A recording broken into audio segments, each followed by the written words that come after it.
অসমীয়া সাহিত্য জগতৰ অন্যতম সাহিত্য চৰ্চাৰ মঞ্চ অসমীয়া সাহিত্য সংস্কৃতিৰ বিকাশ মঞ্চ অসমৰ কেন্দ্ৰীয় দ্বিবাৰ্ষিক অধিৱেশনখনি গুৱাহাটীস্থিত অসম সাহিত্য সভা ভৱনৰ লক্ষীৰাম বৰুৱা সদনত দিনজোৰা কাৰ্যসূচীৰে উদযাপন কৰা হয়। উক্ত অধিৱেশনখনৰ আৰম্ভণিতে অসমৰ স্বনামধন্য সংগীত শিল্পী জুবিন গাৰ্গলৈ একাঁজলি শ্ৰদ্ধাঞ্জলি জ্ঞাপন কৰি অধিৱেশনখনি আৰম্ভণি কৰা হয়। উক্ত অধিৱেশনত অসমীয়া সাহিত্য সংস্কৃতিৰ বিকাশ মঞ্চৰ মুখপত্ৰৰ লগতে বহু লেখক লেখিকাৰ বহুকেইখন গ্ৰন্থ উন্মোচন কৰা হয়। কবিতা গীতৰ এক আড়ম্বৰপূৰ্ণ অনুষ্ঠান অনুষ্ঠিত হয়।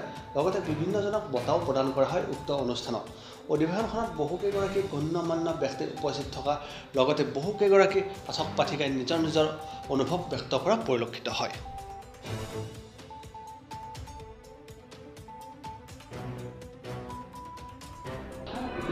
নমস্কাৰ।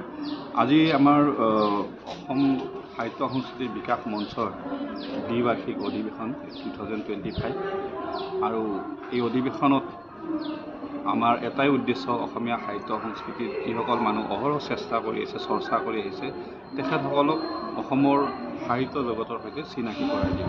আৰু সেই উদ্দেশ্যে আমি অসমৰ বিভিন্ন জেগাৰ বিভিন্ন জিলাৰ মানুহখিনিক আমি নিমন্ত্ৰণ জনাইছিলোঁ। সাহিত্য চৰ্চাকাৰীসকলক আমি নিমন্ত্ৰণ দিছোঁ। তেখেতসকলৰ অভূতপূৰ্ব সঁহাৰি আপুনি নিশ্চয় দেখিছে। হলৰ ভিতৰত বহিব ঠাই নোহোৱা হৈ গৈছে।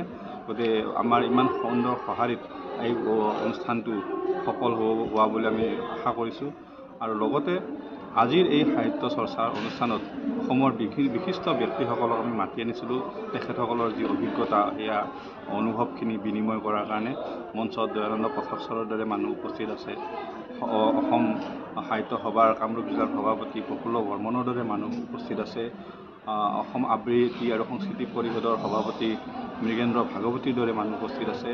ডক্টৰ আমাৰ ইয়াতে তপন বৰুৱা ছাৰ উপস্থিত আছে। এনেকুৱা মানে আমি অসমৰ বিভিন্ন ঠাইৰ পৰা মানুহ ব্যক্তিসকলক, সন্মানীয় ব্যক্তিসকলক নিমন্ত্ৰণ কৰিছোঁ। তেখেতসকলে অভূতপূৰ্ব সঁহাৰি দিছে আৰু মই আশা ৰাখিছোঁ যে আমাৰ এই অনুষ্ঠানে অসমৰ সাহিত্য সংস্কৃতিত এক বিশেষ অৰিহণা যোগাব।